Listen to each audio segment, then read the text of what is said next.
भगवद गीता के व्याख्या में आप सभी का स्वागत है। आज हम लोग बहुत ही महत्वपूर्ण श्लोक की चर्चा करेंगे। इसमें संन्यास और गृहस्थ आश्रम के बारे में चर्चा की गई है, या संन्यास या कर्म योग के बारे में, दोनों में कौन श्रेष्ठ है।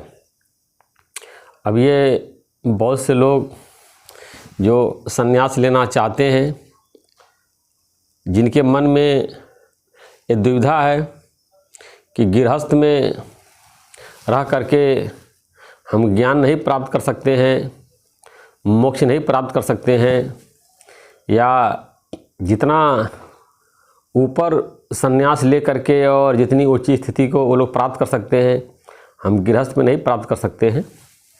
तो उनके लिए भगवान यहाँ क्लियर कर रहे हैं कि दोनों में क्या श्रेष्ठ है। तो भागवत गीता के 5वें अध्याय का ये 2 नंबर श्लोक है। तो श्लोक इस प्रकार है। श्री भगवान बोले, कर्म संन्यास और कर्म योग ये दोनों ही परम कल्याण के करने वाले हैं, परंतु उन दोनों में भी कर्म संन्यास से कर्मयोग साधन में सुगम होने से श्रेष्ठ है।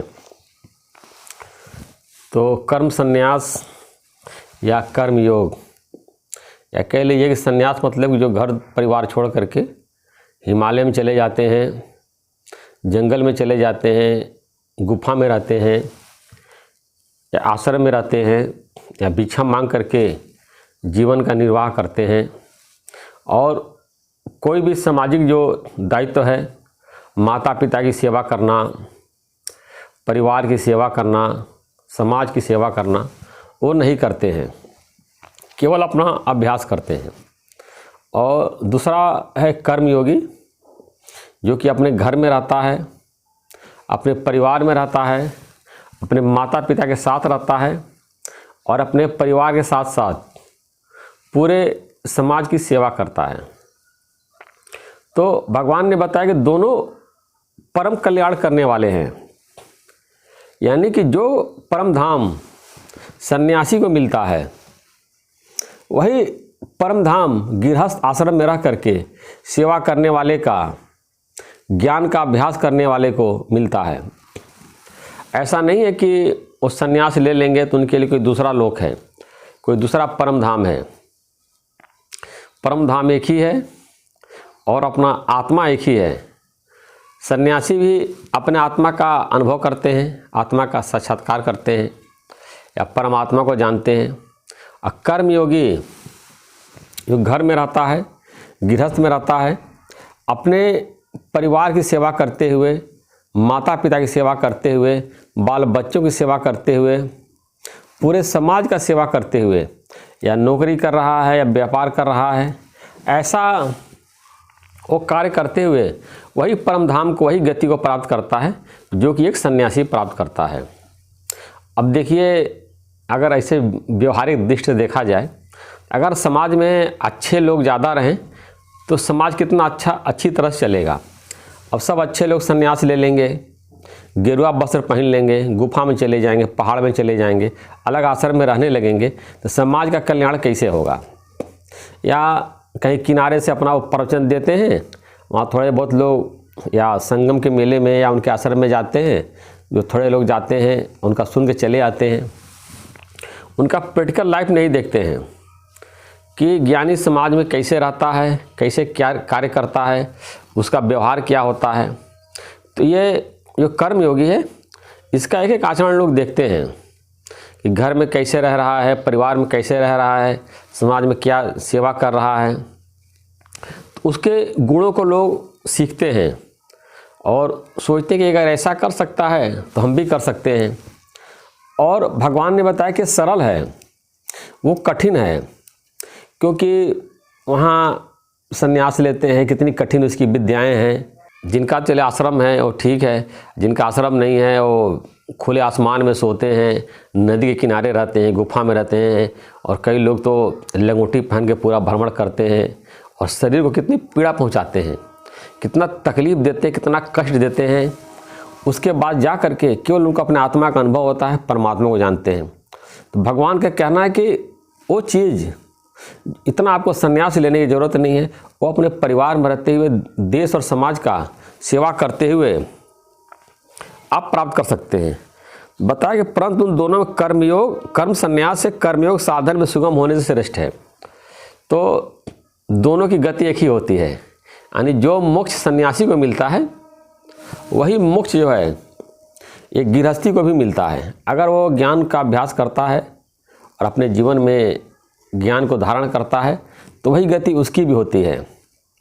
अब गृहस्थ में देखिए, कबीर दास थे, उनकी पत्नी थी, एक उदाहरण आता है, राजा जनक थे, और कई ऐसे बहुत से संत हुए हैं जो गृहस्थ में ही रहे हैं, या जितने बड़े बड़े अवतार हुए हैं सब गृहस्थ में ही थे। भगवान राम, भगवान कृष्ण, गुरु नानक देव जी, संत तुकाराम, इतने बहुत सारे जितने भी जो लोग संत थे सब गृहस्थ में ही रहे हैं, और गृहस्थ में रह करके ज्ञान को प्राप्त किया है। और हमारे लिए सरल भी है, और समाज में रहेंगे जो अच्छे लोग ज़्यादा रहेंगे तो समाज का भला होगा। क्योंकि अगर जो खुशबू वाला पौधा होता है तो देखिए कितनी खुशबू उसको मिलती है, अगर कहीं लान में है या घर में है। एक खुशबू वाला पौधा पहाड़ पे है, उसकी खुशबू किसी को नहीं मिलेगी। तो ज्ञानी का जो खुशबू है, जो उसका आचरण है, जो उसका मधुर स्वभाव है, वो सबको मिलता है, और उसके संग से और लोग तरते भी हैं। और जो बोलता है, बताता है, कहता है, उसकी बातों को जो आसपास के लोग जो है रहते हैं उससे सीखते हैं और जीवन में उसको अप्लाई करते हैं और उसके अनुसार चलने की कोशिश करते हैं।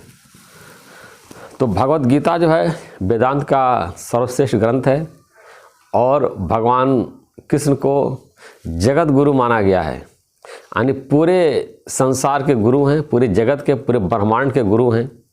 अगर वो ऐसा कह रहे हैं तो इसको मानना चाहिए, और केवल आत्मा को जानने के लिए, परमात्मा को जानने के लिए संन्यास लेने की कोई ज़रूरत नहीं है।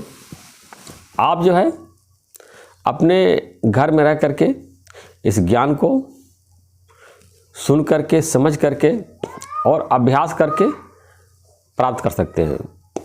अब ये कि अब केवल कपड़ा बदल लेने से कि आप जो है गेरुआ पहन लेंगे, सफ़ेद पहन लेंगे, और घर छोड़ करके गुफा में बैठने से, जंगल में जाने से, हिमालय के बर्फीली चोटी पर बैठने से आपको ज्ञान प्राप्त नहीं हो सकता है। ज्ञान प्राप्त के लिए 3 ही साधन बताए गए हैं: श्रवण, मनन, निध्यासन।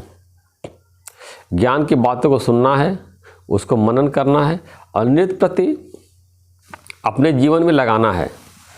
इस ज्ञान के सिद्धांतों को हम जो है अपने गृहस्थ में भी, बहुत से संत हैं जो गृहस्थ में हैं, या घरों में सत्संग हो रहा है, या शहर के अंदर हो रहा है, या देखिए कि टीवी पे या यूट्यूब पे भी संत लोग हैं जो ज्ञान को समझाते हैं, क्लियर करते हैं।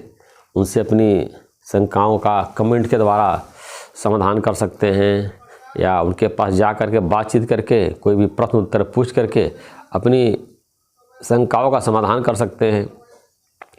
तो सबसे पहले ज्ञान का कंसेप्ट क्लियर होना चाहिए, क्या है। पहले जब थ्योरी क्लियर हो जाता है तब धीरे धीरे हमारे वो प्रैक्टिकल लाइफ में आता है। तो सबके लिए मार्ग वही है कि एक एक करके ज्ञान का अभ्यास करके ही जो है हम जो है ऊपर जाते हैं। और सबसे बड़ी बात की परीक्षा, अब अकेले आप गुफा में बैठे हैं, आपका परीक्षा कैसे होगा। यहाँ कोई गृहस्थ में है, कहीं मान हो रहा है, कहीं अपमान हो रहा है। अपमान में देखना पड़ता है कहीं हमारे अंदर ईगो की वजह से ठेस तो नहीं लगी। अगर ठेस लगी तो अंदर अहंकार है, उस ईगो को ठेस लगती है। कहीं कोई बात नहीं मानता है, कहीं कोई उल्टी हरकत करता है तो क्रोध की आवेग उत्पन्न होता है। तो ये देखना चाहिए कि हमारे अंदर क्रोध का जो है आवेग क्यों उत्पन्न हो गया, हमने क्रोध को जीता कि नहीं जीता, कि हमारे अंदर जो है कोई दृश्य देख करके, कोई घटना सुन करके, कोई किसी बात से, किसी दृश्य से हमारे अंदर काम का आवेग जो है कितना उठ रहा है, और कैसे उठ रहा है, तो उसको भी गृहस्थ में ही हम जांच सकते हैं। लोभ जो है, काम क्रोध लोभ, भगवान ने 3 नरक के द्वार बताए हैं। लोभ हमारे अंदर जो है कि नहीं है, ये हम गृहस्थ में ही जान सकते हैं कि हम जो है धन इकट्ठा करने की हमारी प्रवृत्ति है कि नहीं है, हम धन के पीछे भागने के नहीं भाग रहे हैं, या जितना हमारे में है हम उसी संतुष्ट है कि नहीं है। तो काम क्रोध लोभ, ये 3 नरक के द्वार हैं, इसकी सही तरह से परीक्षा गृहस्थ में ही होती है। और सन्यासी जो गुफा में बैठा है उसकी परीक्षा वहाँ नहीं होती है, और वो तरह से कच्चा रह जाता है। और ये जो गृहस्थ में ही जो रहते हैं, ये गृहस्थ के भट्ठी में पक करके जो है वो पक्का हो जाता है। अब ऐसे बात बताते हैं कि एक बार जो है किसी गृहस्थी जो संत था जो है, उसके पास एक सन्यासी आया, तो किसी बात पे कह दिया तो उसको गुस्सा आ गया। तो गृहस्थी जो संत थे बताया कि कच्चोरे कच्चे, अभी ये कच्चा है, यानी कि संन्यास धारण करने के बाद भी कोई बात उसके कह दिया, गुस्सा आ गया, क्रोध आ गया, उसके अंदर जो अहंकार था जो है, अहंकार को उसको लगा, उसको तिलमिला गया। तो अंदर उसके अंदर जीव भाव पड़ा हुआ था, अहंकार पड़ा हुआ था। तो संन्यास लेने से या वस्त्र बदलने से नहीं हो जाएगा, उसको प्रॉपर तरीके से अपने आत्मा का अभ्यास करना पड़ता है। श्रवण मनन निध्यासन, ज्ञान के विचारों को मनन करना पड़ता है और जीवन में अप्लाई करना पड़ता है, तभी जा कर के परम गति की प्राप्ति होती है। बहुत से सन्यासी देखे गए हैं कि जो आश्रम में रहने वाले हैं, जो पाप कर्मों में लिप्त थे और जेल के सलाखों के अंदर बंद हैं, और पूरा जीवन भर उन्होंने समाज से दूर रहा और वस्त्र बदले और ज्ञान का लेक्चर देते रहे, बड़े गुरु रहे। अब उनके कर्म इतने खराब हैं कि आज जो है वो जेल में बंद हैं, उनके ऊपर गंभीर आरोप लगे हुए हैं और उनकी जमानत तक नहीं हो रही है।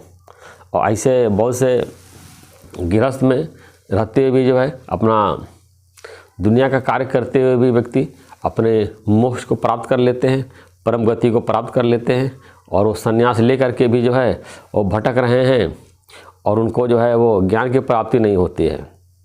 जैसे आया है, खुद ही भटक रहे हैं मार्ग दिखाने वाले, तो बस तो बदल लिए हैं, मार्ग दिखा रहे हैं, लेकिन खुद ही वो जो है उनको सत्य की जानकारी नहीं है, सत्य में उनकी स्थिति नहीं है, और सबको जो है जो पहुंचा ही नहीं है कहीं पर, जो है वो अगले को कैसे वहाँ पहुंचाएगा, जो रास्ता ही नहीं जानता है कैसे बताएगा, खुद उलझा हुआ है तो दूसरे को उलझन कैसे दूर करेगा। तो जिसने अपनी मन की उलझन दूर कर ली है और परम तत्व को प्राप्त कर लिया है, तो वही दूसरे के मन की उलझन को दूर कर सकता है और उसको भी परम तत्व की उपलब्धि करा सकता है।